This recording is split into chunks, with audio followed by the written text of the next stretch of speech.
नमस्कार मंडळी, hi friends, कसे आहात? तर कालच्या भागात तुम्ही बघितलंच होतं की सिस्टर हे सगळ्यांना डान्स शिकवत होती, प्रॅक्टिस करवत होती आणि डान्स कॉम्पिटिशनच होतं त्यांचं इथे.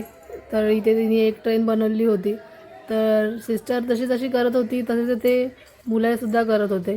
आणि डान्स कॉम्पिटिशन म्हटल्यावर सगळे लहान मुलं एकत्र येऊन डान्स करायचं, सगळे एन्जॉयमेंट करायची, पालकांनी ते एन्जॉयमेंट करायची, मुलं कसे शिकतायत, कसे करतायत ते बघायचं. ही एक मजाच आहे बनावी तर एका अर्थामध्ये. लहान मुलं म्हटल्यावर एक वाचायला लागलं की दुसरं त्याचं बघून बघून ते पण चालू होतं. पण इथे जास्त मुलं लेकरं काय रडली नाहीत, त्यांनी पण डान्स केला सिस्टरला बघत बघत. सिस्टरचं पण इथे शिकवत चालूच होतं, ती जशी करते आणि तसेच मुलं देखील करत होते एक एक. बघा ते त्यांचे गोल राऊंड राऊंड करत डान्स केलेला आहे. जिंगल बेल जिंगल बेलचं गाणं होतं, परत ट्रेनचं गाणं होतं, ट्रेन होती.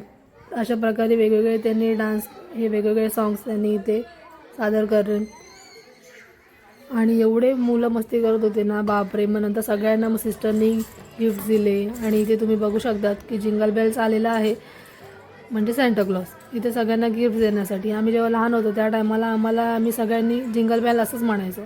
जिंगल बेल आला, सगळ्यांना गिफ्ट द्यायला, चॉकलेट्स द्यायला. तर त्यांनी इथे सगळ्यांना बिस्किट वाटलेले होते आणि सगळ्यांना चॉकलेट्स गिफ्ट्स वगैरे दिले होते सगळ्यांना सिस्टरनी. मग नंतर केक दिले, मग जिंगल बेलचं गाणं लावलं होतं, मग सगळ्यांनी त्याच्यावर डान्स केला आणि खूप एन्जॉय करत होते लहान मुलं.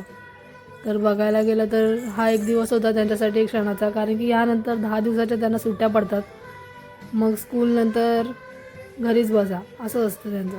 मग हा क्षण त्यांनी खूप एन्जॉय केलेला होता. येशूचं वगैरे त्यांनी दाखवलेलं, जन्म कधी कसा झालं हे सगळं त्यांनी ह्या व्हिडिओमध्ये वगैरे हे पण दाखवलेलं होतं या नाटकाच्या द्वारामध्ये. तर तुम्ही इथे बघू शकता जिंगल बेलने सगळ्यांना गिफ्ट्स वगैरे दिलेलं आहे. सिस्टरनी पण सगळ्यांना केक्स वगैरे इथे वाटलेले होते. सगळ्यांनी इथे एन्जॉयमेंट वगैरे केलेली आहे. मग आम्ही इथून सगळे आता निघालो होतो, कारण की झालेलं होतं सगळं डान्स कॉम्पिटिशन वगैरे. मग खूप ऊन पण लागत होतं. मग आम्ही सगळे निघालो. बघा सगळे फ्रॉक्स वगैरे घालून किती छान छान मुली, लहान मुलं कसे दिसत होते ते. चला भेटूया पुढच्या भागामध्ये. व्हिडिओ आवडल्यास लाईक करा, चॅनलला सबस्क्राईब करा.